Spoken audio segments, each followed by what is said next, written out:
Welcome to 30-Minute Reviews. I am Adam. So, if you followed the kind of stuff that I've covered since the beginning, since like 2012 when I started out with all this stuff, before I did the podcast and I just had a blog, I was very into like animation and children's TV being elevated beyond typical what we would expect from children's television. And what I mean by that is just because something has a childhood target audience doesn't mean we have to water things down or make them make them simplistic. So I take Avatar: The Last Airbender, for example, which takes very complex themes of what happens in war and what happens with and how we can give rise to fascism and things like that. And it explains it in a way that's not simplistic or oversimplified, but you can still see what's going on and what the point is of the story. You can see what that message is, not too deeply coded. Legend of Korra did the same thing to a lesser extent with the Bender non-Bender rift, and then again with the spirit world and all that stuff, but it didn't quite succeed as well as Avatar: The Last Airbender did, but that's probably because it didn't have the time to flesh out any one idea fully, but that's a story for another day. So here we're going to talk about a show that came out recently, and if you followed from the beginning, it's like Adventure Time was one of the big ones that I did, which was one of the examples of a TV show that kind of, I don't know if we could say revolutionized, but it was unique in its narrative, like, underpinning that was going on through the entire show, in a way that made in a way that kind of not just told a story that was, like,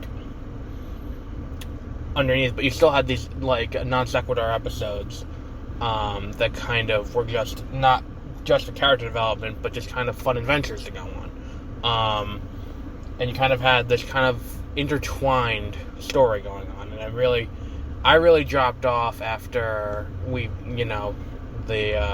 I think Simon and Marcy was like the last episode I really watched, and I was like, alright, I think I can sign off from here, but I'll go back and watch it at some point, but, that's really where it started, and then, like, looking at and criticizing, like, Power Rangers Samurai and how it didn't quite do what its predecessors did, or, like, its,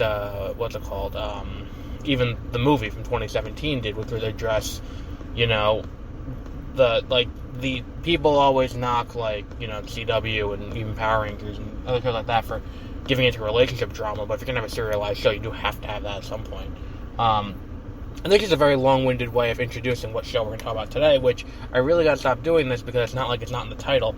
I'm talking about Book 1 of Infinity Train, which was the anthology miniseries thing that was on, what was it? It was on Cartoon Network recently, and the most recent season 3, was exclusive to HBOMax. I've not watched Book 2 or Book 3. I've just watched Book 1 so far, and it felt like it wrapped up nicely. I looked it up online, and it is an anthology, because I was like, how did they do 2 more seasons of this with the way it wrapped up? And it is an anthology series.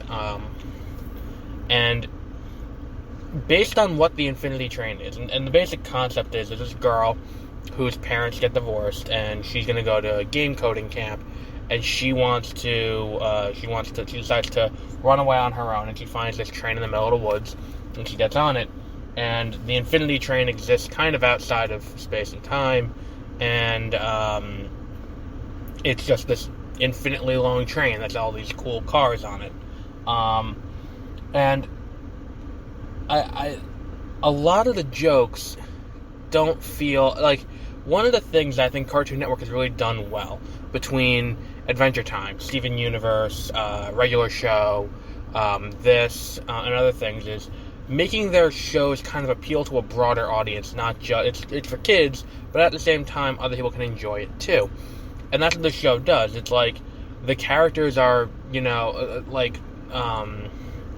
Atticus is kind of, he's a corgi, but he also, like, it's kind of like Brian Griffin, but, like, better, like, infinitely better, because, like, he has, like, an actual character, and he's not just a caricature of people that the writer doesn't like, and he's still, like, he's a dog at heart, so, like, all of his, like, dog nature still comes out. Like, you know, he barks at other animals. When we first meet him, there's a few, like that episode, that third episode is probably one of the best episodes, because it's just, like, in terms of just comedy, where it's, like, there's this dog, and it's Ernie Hudson voicing this dog, and this dog's got this, you know, this deep masculine voice, and then it's, like, he still acts like a puppy, like, the entire way through the entire show from there on.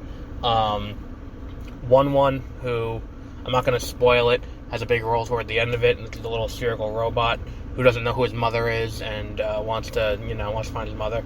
It's kind of got two personalities, and the second personality, the kind of morbid one, kind of reminds me of the robot from Hitchhiker's Guide to the Galaxy, whose name I'm forgetting. And really, some of the strongest points of this show are not just what we have there. I think the weak point, if we're going to be honest, is the fact that almost Tulip's personality kind of resets every episode, where there are a few episodes over the course of the first book where she learns humility, she learns, like, to take time and help people out, and then, like, she, like, to be less self-centered and do something for other people, but at the same time, her, like, that, from where we're introduced to her, that doesn't feel like a lesson she needs to learn. And the other issue is, when we're introduced to her and she's, you know, what's I'm looking for? Not quite existing, but, like, as she goes on, it's still kind of self-serving why she's doing what she's doing. And I think that one of the hands down the best episode of the show, not in terms of comedy or anything, it's just the best episode of the show, period, is the one where they delve into Tulip's backstory and what happened with her parents and what happened with the divorce, and her kind of taking off the rose-tinted glasses toward the past and coming to terms with who she is.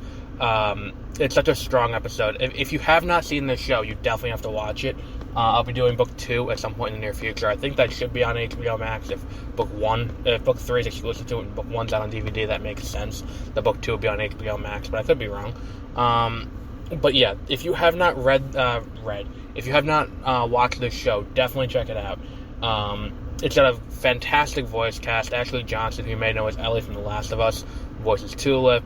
Ben Mendelsohn has a small role in one episode. Ernie Hudson is a regular on the show. Who else was in it? That I was like, oh, that's someone famous. I thought there was someone else, but I forgot who it is. But it is such a great show. I would highly recommend you watch it. You can check it out on, I would assume definitely on, on HBO Max, but I got the DVD at Target for $10, so it's not like it's not like a huge monetary investment. It's 2 hours with each episode 11 minutes, so you're not really, losing a lot of time out watching it, so definitely check this show out. It's well worth your time. And we'll be back with book 2 at some point in the near future, so until then, have a great rest of your week.